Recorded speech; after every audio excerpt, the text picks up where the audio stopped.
ایک 60 سالہ بوڑھے نے اپنی 19 سالہ خوبصورت بیوی کی حفاظت کے لیے مجھے گارڈ رکھ لیا تھا۔ وہ بوڑھا مجھے 1 لاکھ مہینے کا دیتا تھا۔ وہ بوڑھا مجھے اپنی بیوی کے پاس بھیج دیتا اور کہتا میں کام سے ہو کر آتا ہوں۔ اس کی بیوی میرے قریب آتی تو میں باہر آ جاتا۔ ایک روز رات کو 11 بجے اس بوڑھے نے مجھے اپنے کمرے میں بلایا۔ میں کانپتا ہوا اندر گیا تو مجھ پر قیامت ٹوٹ پڑی، کیونکہ میرا نام ثابت علی تھا۔ اللہ تعالیٰ نے مجھے اچھی شکل و صورت سے نوازا تھا، مگر شکل و صورت سے کیا ہوتا ہے جب انسان کے پاس اچھی تعلیم نہ ہو۔ کسی وجہ سے مجھے کوئی ڈانگ کی نوکری نہیں ملی تھی۔ 20 سال کی عمر میں مجھے سیکورٹی گارڈ کی نوکری ملی تھی۔ میرا آج نوکری پر پہلا دن تھا۔ مجھے ایک آدمی نے آ کر کہا کہ تم سے بنگلے کا مالک ملنا چاہتا ہے۔ میں بڑا ہی خوبصورت اور بھولا بھالا تھا، چہرے پر معصومیت بھی بہت تھی۔ میرے مالک نے مجھے دیکھتے ہی عزت سے سلام کیا تھا۔ میں ان کو دیکھ کر بہت متاثر ہوا تھا۔ وہ بہت روبدار شخصیت کے مالک تھے۔ عمر یہی کوئی 60 سال ہوگی۔ کہنے لگے بیٹھو، کھڑے کیوں ہو؟ انہوں نے یہ کہہ کر مجھے عزت دی اور پھر جو اگلی بات کہی وہ مجھے حیران کر گئی۔ کہنے لگے جانتے ہو میں نے تم جیسے ملازم کو اس بڑے بنگلے کی حفاظت کے لیے کیوں رکھا ہے؟ میں نے کہا حفاظت کے لیے؟ تو وہ ہنس پڑے اور بولے میری 19 سالہ بیوی ہے، وہ بہت خوبصورت ہے، میں اکثر کام کے سلسلے میں باہر رہتا ہوں، اس کی حفاظت کے لیے ایماندار آدمی چاہیے۔ ویسے وہ اتنی خوبصورت ہے کہ اسے دیکھ کر کوئی بھی بہک سکتا ہے، مگر تم سادہ اور ایماندار لگتے ہو، اس لیے تم پر اعتماد ہے۔ میں نے کہا میں اس کی جان کی حفاظت کروں گا۔ وہ بولے میں نے جان دینے کو نہیں کہا، اٹھو پہلے جا کر اپنی مالکن کو دیکھو، تمہیں اندازہ ہوگا کہ اس کی حفاظت کتنا بڑا کام ہے۔ وہ اس شہر کی سب سے خوبصورت لڑکی ہے، اس کی وجہ سے میرے دشمن بھی بہت ہیں۔ وہاں سے نکلا تو مجھے راہداری میں بھیجا گیا۔ میں نظریں جھکائے چل رہا تھا، پھر مجھے روکا گیا اور کہا پہلے دیکھو اس کی خوبصورتی، پھر اندر بھیجا گیا۔ جیسے ہی میں اندر گیا، سفید لباس میں ایک لڑکی بال خشک کرتی ہوئی باہر آئی۔ وہ بہت خوبصورت تھی، ایسی خوبصورتی میں نے کبھی نہیں دیکھی تھی، سنہرے بال اور نورانی چہرہ جیسے کوئی پری ہو۔ اس نے مسکرا کر کہا تم بھی مجھے دیکھ کر حیران ہو؟ میں نے نظریں جھکا لی۔ وہ بولی میرے شوہر نے تمہیں میری حفاظت کے لیے رکھا ہے، لگتا ہے مجھے تمہاری حفاظت کرنی پڑے گی، تم خود بھی بہت خوبصورت ہو۔ میں نے کہا میں صرف اپنا فرض نبھاؤں گا۔ وہ ہنس پڑی اور بولی تم ابھی سے گھبرا گئے۔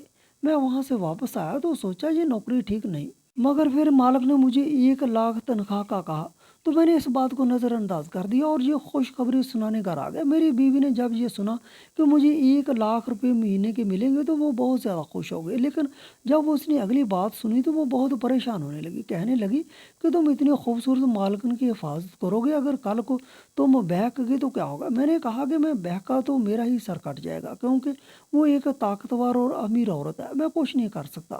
تم فکر کیوں کرتی ہو؟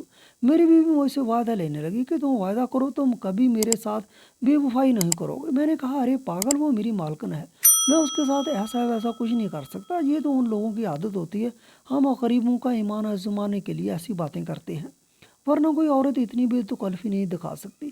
میری بیوی مان گئی اور کہنے لگی تم کل سے ہی نوکری پر چلے جاؤ۔ مجھے اپنی بیوی پر بہت پیار آ رہا تھا، ایک طرف اسے پیسوں کا لالچ تھا اور دوسری طرف میری فکر بھی تھی۔ اگلے دن کام پر پہنچو تو مالک گھر پر نہیں تھے۔ مجھے چوکیدار نے بتایا کہ مالکن باغ میں بیٹھی ہیں، تم ان کے ساتھ جا کر کھڑے ہو جاؤ۔ میں نے کہا تو میری جگہ کھڑے ہو جاؤ۔ وہ بولا نہیں، یہ صرف تمہارا کام ہے، مالکن نے کسی اور کو اجازت نہیں دی۔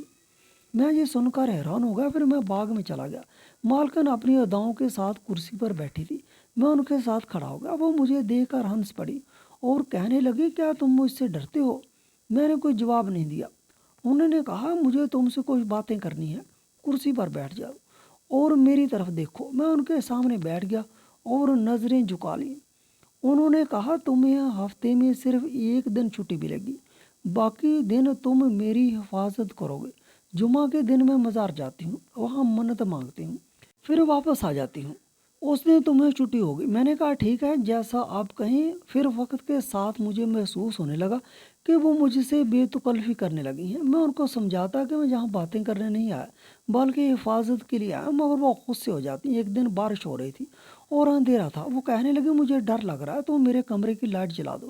میں کمرے میں گیا تو وہ بھی میرے ساتھ آ گئی، کہنے لگی یہاں بیٹھو، مجھے ڈر لگ رہا ہے۔ میں نے کہا میں دروازے پر کھڑا ہو جاتا ہوں، مگر وہ بولی تمہیں میرے حکم کی پابندی کرنی ہوگی۔ میں نے کرسی کھینچ کر بیٹھ گیا مگر خود کو بے چین محسوس کیا۔ میں اٹھ کر کھڑا ہو گیا اور کہا یہ درست نہیں ہے، یہ میری نوکری کا حصہ نہیں ہے۔ انہوں نے غصے سے کہا تمہیں کیا لگتا ہے کہ میں کوئی بری عورت ہوں؟ میں نے کہا نہیں، میں بس اپنی حد میں رہنا چاہتا ہوں۔ پھر میں نے معافی مانگی تو وہ بولی میں تمہیں معاف نہیں کروں گی، تمہیں میری بات ماننی ہوگی۔ میں خاموش ہو گیا اور سوچنے لگا کہ مجھے یہاں پر احتیاط سے رہنا ہوگا کیونکہ یہ سب میرے لیے ٹھیک نہیں ہے۔ آج تک کسی نے مجھ سے اس لہجے میں بات نہیں کی تھی۔ تمہیں اپنے اچھی شکل و صورت کا غرور ہے اس لیے تم ایسا کہتے ہو، مگر یاد رکھو آج تک مجھ سے کسی نے اس طرح بات نہیں کی، تم بھی آئندہ بات کرنے کے قابل نہیں رہو گے۔ میں تمہارے ساتھ کچھ ایسا کروں گی کہ تم ساری زندگی جیل میں چکی پیستے رہو گے۔ میں مالکن کی اس دھمکی سے بھی نہیں ڈرا تھا اور پھر یہ بات بھی وہیں ختم ہو گئی۔ تقریباً 2 دن گزرے تھے، یہ بدھ کا دن تھا۔ میں گھر گیا تو گھر کی حالت عجیب تھی، گھر سے خوشبو آ رہی تھی اور میری بیوی گھبرائی ہوئی تھی۔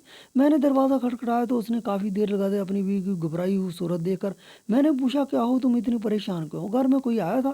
نہیں تو کوئی نہیں آیا۔ میری بات سن کر اس نے کوئی جواب نہیں دیا اور اپنے کمرے میں چلے گی۔ آج میری بیوی نے میرا استقبال نہیں کیا تھا، نہ ہی مجھ سے مسکرا کر ملی تھی۔ مجھے اس کی یہ بات بہت بری لگی تھی۔ شادی کے 4 سالوں میں آج تک ایسا نہیں ہوا تھا کہ وہ مجھ سے یوں بے رخی کرے۔ ہم نے ایک ساتھ اپنا بچپن گزارا تھا، میں اس کے ایک ایک لمحے سے واقف تھا اور میں یہ بھی جانتا تھا کہ وہ کب ناراض ہوتی اور آج وہ مجھے بہت ناراض لگی مگر وہ وجہ نہیں بتا رہی تھی۔ اس سے پہلے جب بھی وہ ناراض ہوتی تھی تو مجھ سے شکوے کرتی تھی۔ اس کی خاموشی نے مجھے تڑپا دیا تھا مگر میں چپ رہا، سوچا کہ خود ہی بتا دے گی۔ 1 گھنٹے بعد وہ میرے پاس آئی اور کہنے لگی میں تمہارے لیے کباب بنانا چاہتی ہوں، تم جا کر گوشت لے آؤ۔ مگر اس روز بدھ تھا اور بدھ والے دن گوشت نہیں ملتا تھا۔ میں نے کہا آج گوشت نہیں ملے گا، میں جمعہ کو لے کر آؤں گا۔ وہ بولی ٹھیک ہے، پھر جمعہ تک انتظار کر لوں گی۔ جمعہ کا دن بھی آ گیا۔ میں صبح مالکن کو مزار پر لے گیا تھا۔ رات بھر وہ مجھ سے مختلف باتیں کرتے رہی۔ وہاں پہنچے تو مالکن نے کہا اب میں اندر جا رہی ہوں، تم واپس چلے جاؤ۔ میں نے کہا ٹھیک ہے۔ اس روز میں گوشت لے کر جانے لگا تو اچانک 3-4 آدمیوں نے مجھے پیچھے سے پکڑ لیا۔ میں تیار نہیں تھا۔ انہوں نے مجھے پکڑا اور میرے کپڑے پھاڑ دیے اور گالیاں دے کر چلے گئے۔ میں کچھ نہ کر سکا۔ مجھے افسوس ہوا کہ میں ان کے چہرے بھی نہیں دیکھ سکا تھا۔ میری کسی سے دشمنی بھی نہیں تھی۔ میں گھر واپس آیا تو میرے کپڑے پھٹے ہوئے تھے۔ مجھے بہت عجیب لگا، میں حیران تھا انہوں نے میرے ساتھ ایسا کیوں کیا۔ اگر وہ مالکن کے دشمن ہوتے تو مجھے جان سے بھی مار سکتے تھے، لیکن انہوں نے صرف کپڑے پھاڑے۔ میں حیران تھا۔ میں گھر آیا تو میری بیوی نے کباب تیار کیے ہوئے تھے۔ میں نے پوچھا گوشت تو نہیں ملا، پھر یہ کیسے بنائے؟ اس نے کہا میں نے پڑوسی سے منگوا لیا تھا، اب تم کھاؤ اور سو جاؤ۔ میں نے کباب کھائے تو مجھے نیند آ گئی، میں فوراً سو گیا۔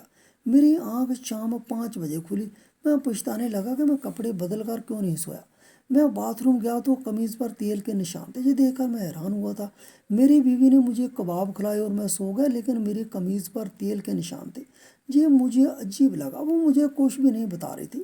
میں اٹھا تو میری بیوی شرمندہ تھی، وہ میرے پاس آئی اور کہنے لگی مجھے معاف کر دو۔ کیوں، کیا ہوا؟ میں نے پوچھا۔ تم مجھ سے معافی کیوں مانگ رہی ہو؟ وہ رونے لگی اور بولی مجھ سے غلطی ہو گئی، میں نے تم پر شک کیا تھا۔ تم جانتے ہو جب سے تم مالکن کے پاس کام کرنے لگے تھے مجھے شک ہونے لگا تھا۔ میں سوچتی تھی کہ کہیں وہ تمہیں بہلا نہ لے، مگر ایک دن وہ خود میرے گھر آئی اور اس نے مجھے بتایا کہ تم اس کے قریب ہو رہے ہو اور اس سے شادی کرنا چاہتے ہو۔ اس نے کہا تھا کہ تم نے اس کے لیے اپنی جان دینے کا وعدہ بھی کیا ہے اور اپنے بازو پر اس کا نام لکھا ہے۔ اس نے مجھے یہ بھی کہا کہ وہ تمہیں چھوڑنے نہیں دے گی۔ میں نے یہ سب سن کر تمہیں چیک کرنے کے لیے تمہارے کھانے میں نیند کی دوا ملا دی تھی۔ میں دیکھنا چاہتی تھی کہ سچ کیا ہے، مگر کچھ بھی نہیں تھا۔ میں حیران رہ گیا اور مجھے سمجھ آیا کہ یہ سب ایک سازش تھی۔ میں نے نوکری چھوڑنے کا فیصلہ کر لیا، مگر مالک نے مجھے روک لیا اور مجھے اپنے دفتر میں کام دے دیا۔ اب میں صبح دفتر جاتا ہوں اور شام کو واپس آ جاتا ہوں اور اب میری بیوی مجھ پر بہت خوش ہے۔